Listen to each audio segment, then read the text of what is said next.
Hi guys, and welcome back to my channel. This is Life Coaching by Morella. I'm Morella. I am a certified life coach helping women, wives, and moms take on the day so they could stand tall and not small in your everyday life. Today's topic is how to motivate yourself, how to find inspiration when there is none. And we all have these days, right? There are good days and there are not so good days. I like to call them green light days and red light days. So green light days are those days when you're waking up energized and you're strong and it's just go, go, go. There's a flow to things. You're getting things done. You feel good.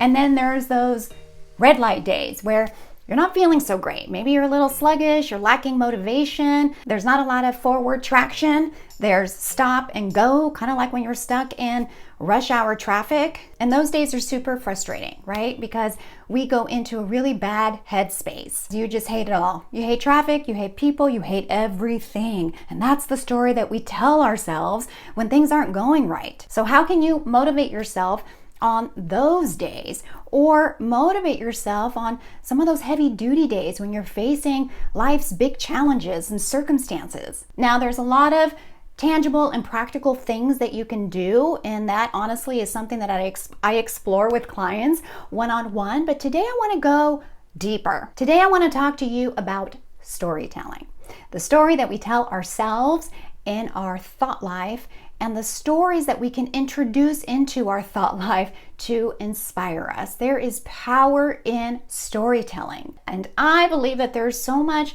motivation and inspiration that we can draw from these stories, small stories and big stories, stories from our past, from our family, from the legacy that's been passed down to us. And these are the stories that remind us who we are, where we come from, and what we're capable of. Now, when I say stories, I know typically we think of stories in books, in fiction and nonfiction. We think of movies, we think of documentaries or true stories that we watch on TV. But what I want to encourage you to do is dig back into your family story. How can we find empowerment through the real life stories and experiences of our ancestors, specifically from your own family, from the legacy that has lived before you? What stories did their lives tell? What were their lives about? And is there wisdom and strength that we can draw from that can help us in the here and now? These are all great questions that we can reflect on when we pause and take time to be grateful for the people that have gone before us. Now, my story, the one that I draw inspiration from, has to do with my mom being a single mom, raising me by herself. And she did it all for me. There was no dad in the picture.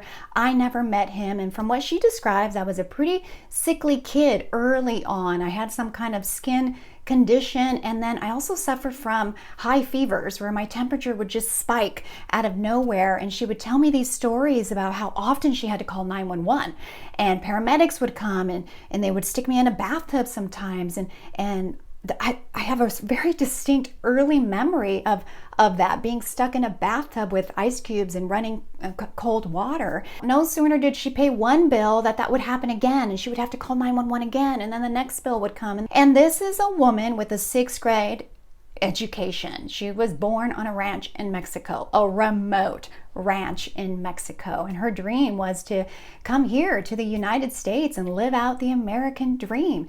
So she, with her 6th grade education, only speaking Spanish, she came here illegally. And I know that's not a popular thing to say, but she did. She came here to advance her life. This is the land of opportunity.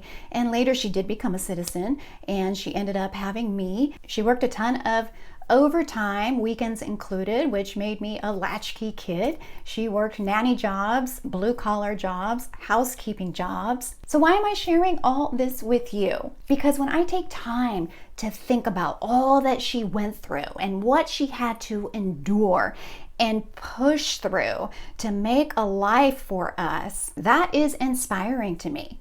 All that she had to give up and sacrifice. And so when I think about that, it puts me in a place where I want to honor that legacy. I want to honor her sacrifice. honor her life story. This is what she went through to set me up for the life that now I can continue. Using storytelling as personal motivation and inspiration does two things. One, it breaks us free from our own story in the moment of what we're going through, what we're focused on. And two, it serves as inspiration to us. It reminds us that others have gone through stuff and that they've pressed through it.